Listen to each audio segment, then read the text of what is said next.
Good evening, my name's Jason Debley. Tonight's whiskey review is an American whiskey, a bourbon actually a Kentucky Straight Bourbon that needs no introduction, Wild Turkey 101.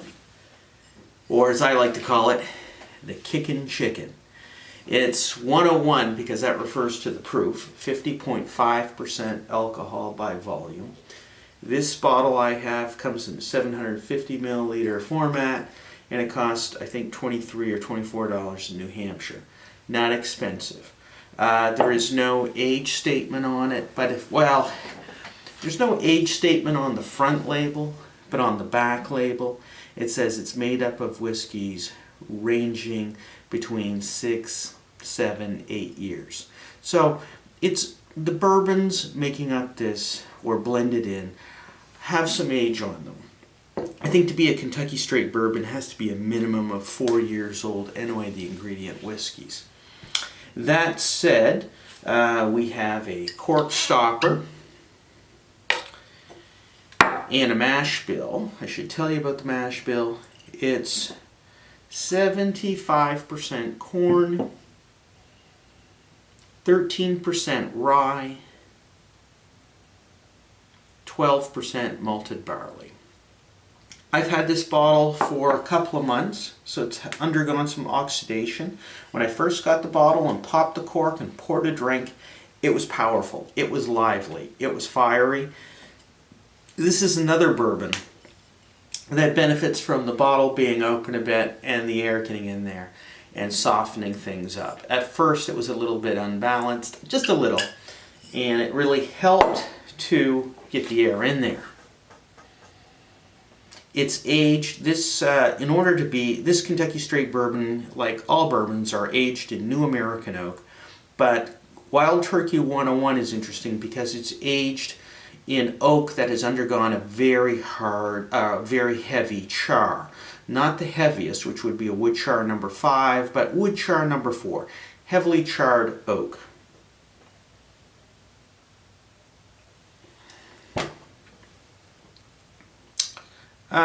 What else?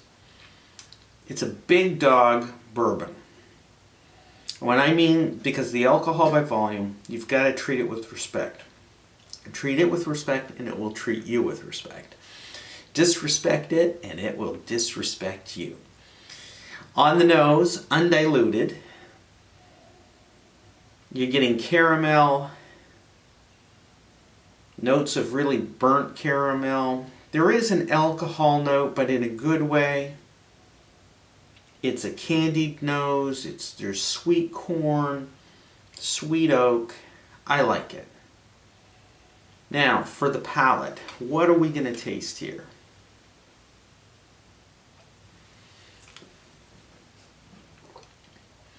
Powerful cinnamon, like big dog cinnamon. Then comes the rye. On the back label they say it's a high rye content. The rye in this mash bill is 13%, I've read.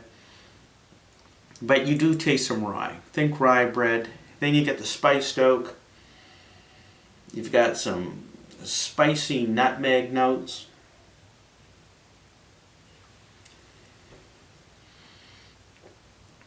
Toffee. A bit caramel. Milk chocolate. And kind of a citrus note.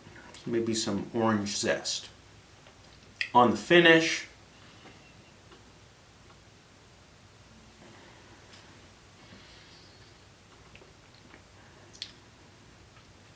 big white oak, it's drying, heavy wood char.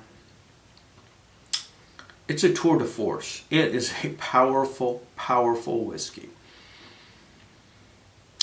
There's a minty note on that finish that I like. And like I said, on the palate, you have a lot of cinnamon and rye.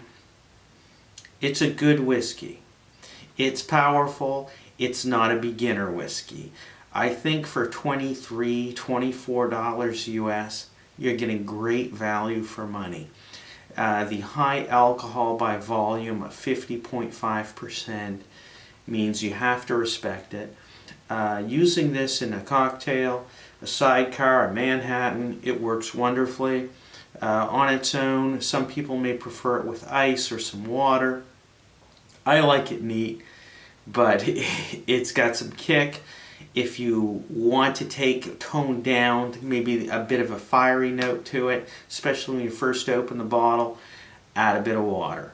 When you're dealing with 50.5% alcohol by volume, feel free to a single shot, add like half a teaspoon, or maybe more.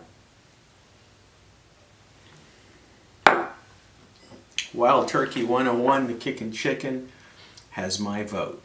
Cheers. Thanks for tuning in. Next week, or maybe in a couple of days if I get around to it, we're going to review Glenmorangie 18-year-old.